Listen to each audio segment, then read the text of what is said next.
Bienvenue à tous sur le podcast de Philippe. On s'attaque aujourd'hui à une question, euh, on va dire, tirée d'un film de science-fiction. Et si l'intelligence artificielle pouvait hypnotiser les humains? Ah, On va explorer ensemble le fonctionnement de cette technologie, son potentiel, mais aussi évidemment les questions éthiques bien sûr. que tout ça soulève. Accrochez-vous, ça va être fascinant. N'oubliez pas de vous abonner à la chaîne YouTube du podcast pour ne rien manquer. Alors, est-ce que l'hypnose par l'IA, c'est de la réalité ou de la pure fiction? Euh, pour commencer à comprendre cette idée, il faut se rappeler que l'hypnose, c'est avant tout un état de conscience modifié où la personne est très réceptive aux suggestions. D'accord. Mais comment une machine pourrait induire un tel état? C'est quand même un processus qui repose Ouais. beaucoup sur l'interaction humaine, non? Justement, c'est là que l'intelligence artificielle devient intéressante. Les IA modernes sont capables de prouesses incroyables.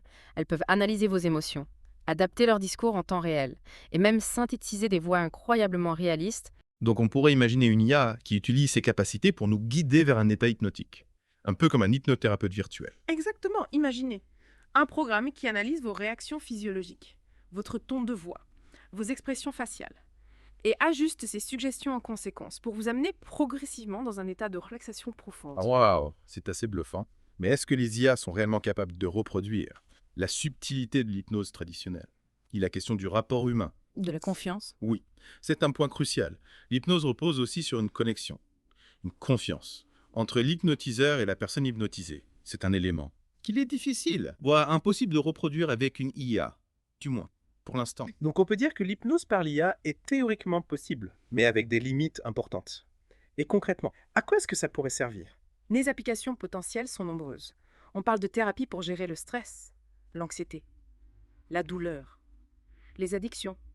L'hypnose par l'IA pourrait aussi nous aider à mieux dormir, à nous concentrer, à améliorer nos performances. Par exemple, j'imagine une application qui utilise l'IA pour créer des séances d'hypnose personnalisées pour mieux dormir. C'est une idée qui a du potentiel. Absolument. Et ce qui est fascinant, c'est que l'IA pourrait rendre l'hypnose accessible à un public beaucoup plus large. Imaginez des applications mobiles, des programmes en ligne, disponibles à tout moment, sans avoir besoin de consulter un thérapeute. C'est vrai que ça démocratiserait l'accès à l'hypnose, mais il y a aussi des risques à prendre en compte, n'est-ce pas? Bien sûr, le risque principal, c'est la manipulation. Si une IA peut nous hypnotiser, elle pourrait aussi nous influencer à notre insu, que ce soit pour nous faire acheter un produit, voter pour un candidat ou adhérer à une idéologie. Les implications éthiques sont énormes. Oui, c'est un peu effrayant d'imaginer une IA qui pourrait manipuler nos pensées et nos actions. C'est pour ça qu'il est crucial d'encadrer le développement de cette technologie. Il faut réfléchir aux garde-fous, aux limites à mettre en place pour éviter les abus. Tout à fait. Et pour l'instant, où en est-on concrètement dans le développement de l'hypnose par l'IA? Est-ce qu'il existe des projets en cours? Absolument. Il y a par exemple le projet Rachel, qui vise à créer une IA capable de mener une séance d'hypnose complète. C'est incroyable. Est-ce qu'on a déjà des retours d'utilisateurs sur l'efficacité de l'hypnose virtuelle par IA? Oui, et c'est plutôt encourageant. Beaucoup de personnes rapportent une réduction de l'anxiété, du stress et même de la douleur grâce à l'hypnose virtuelle. Et l'un des aspects les plus intéressants, c'est que l'hypnose virtuelle semble fonctionner pour des profils très variés. Des personnes qui n'auraient jamais pensé essayer l'hypnose traditionnelle se laissent tenter par l'approche virtuelle. C'est peut-être parce qu'il y a moins d'appréhension face à une machine. On n'a pas peur d'être jugé, on se sent plus libre de lâcher prise. C'est possible. Il y a aussi le fait que l'hypnose virtuelle est souvent présentée comme une expérience ludique, immersive, ce qui la rend moins intimidante. En parlant d'immersion, on a vu que certains projets utilisent la réalité virtuelle pour créer des environnements hypnotiques. Est-ce que ça apporte vraiment quelque chose de plus par rapport à une simple application audio? Absolument. La réalité virtuelle permet de créer un environnement totalement immersif qui stimule tous les sens. Imaginez-vous transporté sur une plage paradisiaque avec le bruit des vagues, la chaleur du soleil sur votre peau, le tout guidé par la voix apaisante de l'IA. C'est beaucoup plus puissant qu'une simple séance d'hypnose audio. Oui, je comprends l'idée. On est vraiment coupé du monde extérieur, plongé dans un univers propice à la relaxation. Mais est-ce que cette immersion est vraiment indispensable pour que l'hypnose fonctionne? Pas nécessairement. L'hypnose traditionnelle fonctionne très bien sans réalité virtuelle. Mais l'immersion peut certainement amplifier les effets, rendre l'expérience plus intense, plus mémorable. D'accord. Et du côté de la recherche, qu'est-ce qui se profile à l'horizon? Est-ce qu'on peut espérer des avancées majeures dans les prochaines années? Oui, absolument. Les chercheurs s'intéressent de près aux mécanismes cérébraux de l'hypnose, en comprenant mieux comment l'hypnose agit sur le cerveau. On pourra développer des protocoles d'hypnose virtuelle encore plus précis et efficaces.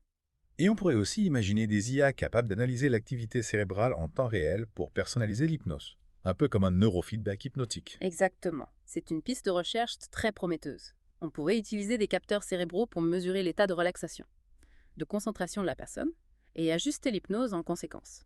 C'est fascinant. On se rapproche de la science-fiction là. Mais au-delà de l'aspect technique, il y a aussi la question de l'éthique. On a évoqué le risque de manipulation. Mais est-ce qu'il y a d'autres dangers potentiels à prendre en compte? Oui, il faut être vigilant sur plusieurs points. Par exemple, il y a le risque de dépendance. Si l'hypnose virtuelle devient trop facile d'accès, trop efficace, certaines personnes pourraient être tentées de l'utiliser comme une béquille.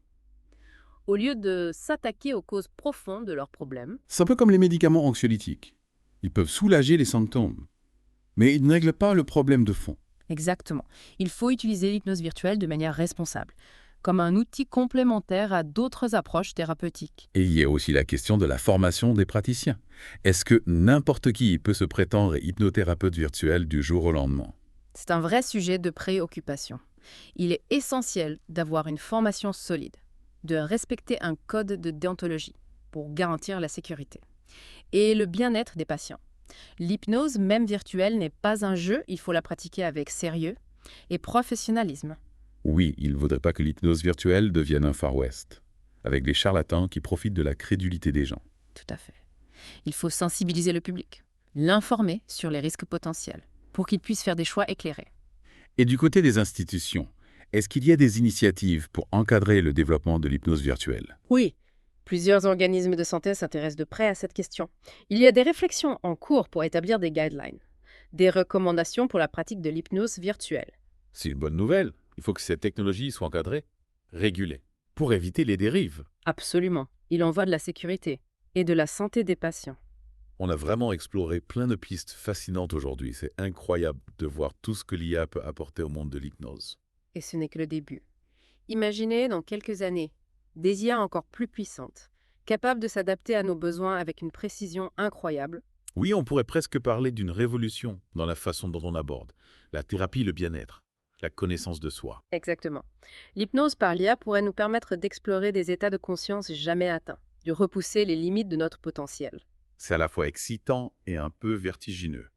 Mais comme pour toute nouvelle technologie, il est important de rester vigilant, de ne pas se laisser emporter par l'enthousiasme. Tout à fait. Il faut se poser les bonnes questions. Réfléchir aux implications éthiques, aux risques potentiels. L'avenir de l'hypnose par l'IA, c'est aussi à nous de le construire. Absolument. Et pour conclure cette discussion passionnante, je vous laisse avec une question à méditer. Si une IA pouvait parfaitement reproduire la présence et l'empathie humaine, serions-nous prêts à lui confier notre subconscient? L'hypnose par l'IA. Révolution thérapeutique ou danger potentiel? À vous de réfléchir. Merci de nous avoir suivis et à bientôt pour une nouvelle exploration sur le podcast de Philippe.